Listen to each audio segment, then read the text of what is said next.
एक बार की बात है, एक गरीब किसान था जो अपनी पत्नी और अपनी एकमात्र बकरी के साथ रहता था।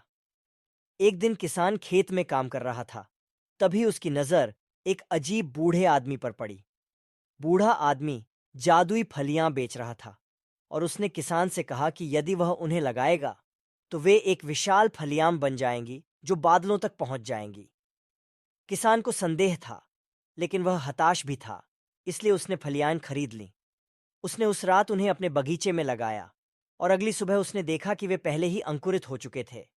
सप्ताह के अंत तक बीन स्टॉक इतना लंबा हो गया कि वह बादलों तक पहुंच गया। किसान आश्चर्यचकित रह गया। वह बीन स्टॉक पर चढ़ गया और खुद को एक अजीब भूमि में पाया। वहां उसकी मुलाकात एक महल में रहने वाले एक राक्षस से हुई। राक्षस बहुत लालची था और उसने किसान की बकरी चुरा ली। किसान अपनी बकरी वापस पाने के लिए कृतसंकल्प था। उसने विशालकाय को बीनस्टॉक पर चढ़ने के लिए धोखा दिया और फिर उसने उसे काट डाला। विशाल गिरकर मर गया और किसान अपनी बकरी को बचाने में सफल रहा। किसान और उसकी पत्नी बहुत खुश हुए। उन्होंने अमीर बनने के लिए जादुई फलियों का इस्तेमाल किया और वे हमेशा खुशी से रहने लगे। लेकिन कहानी यहीं खत्म नहीं होती। बकरी भी बहुत खुश हुई। वह हमेशा से दुनिया देखना चाहता था और अब उसने ऐसा कर लिया है। उन्होंने पूरे देश की यात्रा की और उन्होंने कई साहसिक कार्य किए।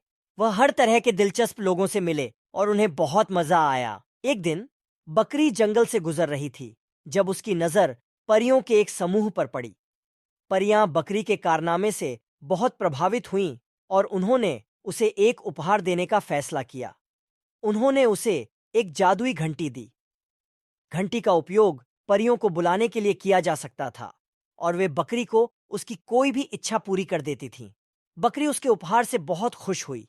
उन्होंने इसका उपयोग जरूरतमंद लोगों की मदद करने के लिए किया और उन्होंने हमेशा यह सुनिश्चित किया कि इसका उपयोग भलाई के लिए किया जाए। उसने एक लंबा और खुशहाल जीवन जिया और वह परियों के उपहार के लिए हमेशा उनका आभारी था। समाप्त।